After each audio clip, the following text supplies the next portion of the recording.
Hey everyone, this is Lacarnus. I'm giving you a Misfortune Jungle demonstration. I wanted to let you guys know how to do that. So first off, I start with 4 health potions. You don't get any items here, you're going to save the gold for a later item. Contrary to most of the guides, I actually go with Make It Rain first, not Impure Shots, so you're getting your E.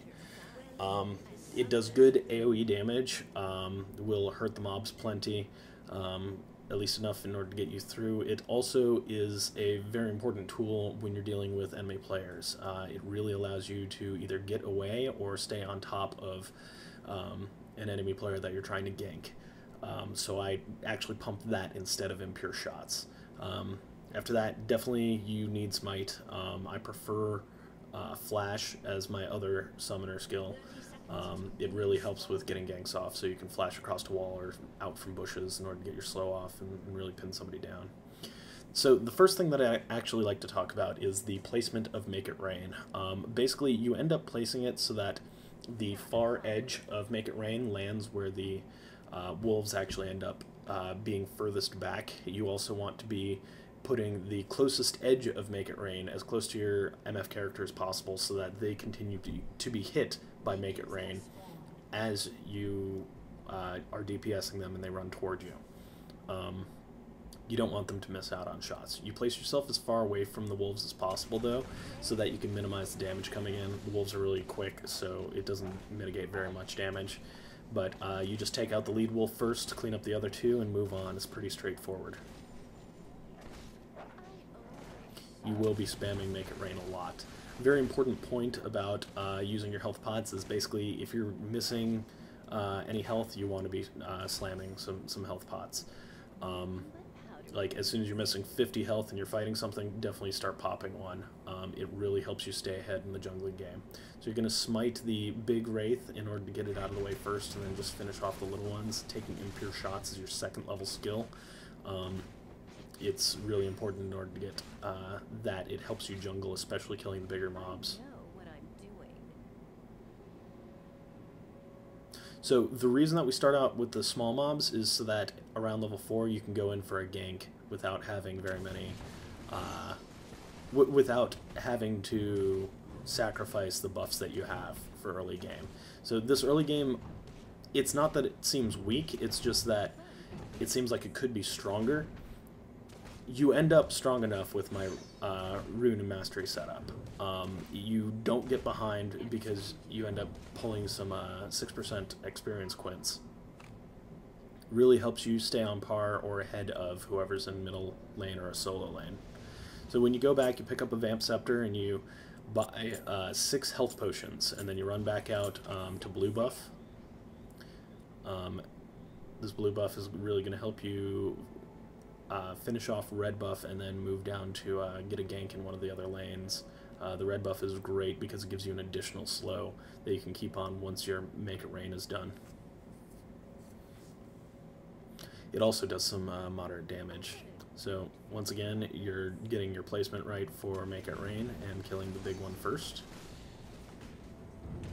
At this point we have 2 levels of Make It Rain, 1 level of Impure Shots. You want to use Smite to actually finish the mob to secure the kill. I don't in this video because I'm terrible.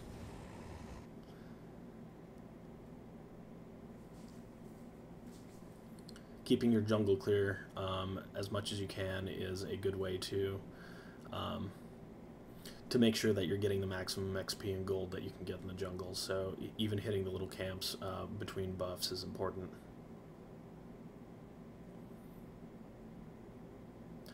And yes, you do get a 2nd level of Impure Shots at level 4.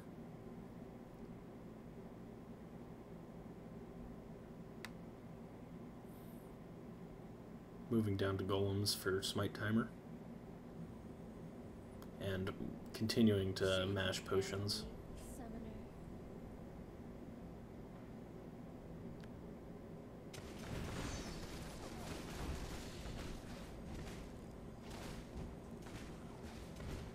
Once again, I end up using Smite too early here on this this red buff, so you want to make sure that you're using it to finish off red buff.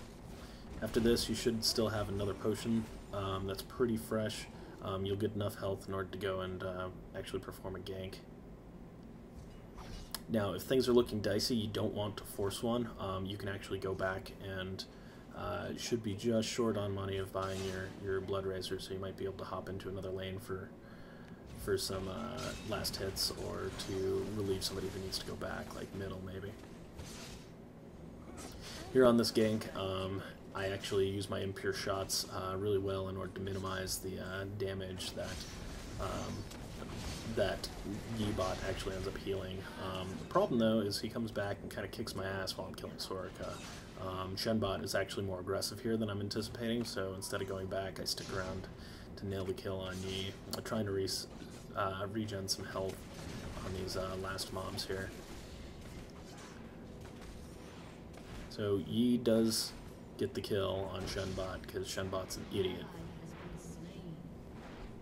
But here I secure a kill on Yi.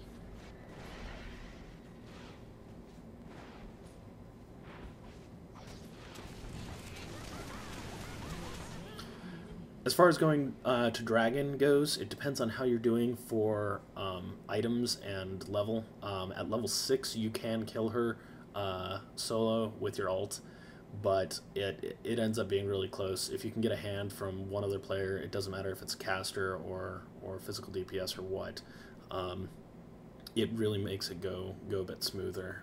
It does definitely have a chance to get dicey when you go kill Dragon without it. You're really depending on your Lantern procs, which at this point, just about level 6, you end up going back for your Lantern. If you get a good succession of kills on other players or on the opposing team, you should be able to get to a BF sword quick and hopefully build either a defensive item if the game's not going so hot for you guys, or pick up a Infinity Edge in order to start owning the shit out of people. Well, that's all I've got. Thanks for watching, and enjoy MF as your ranged physical damage jungler.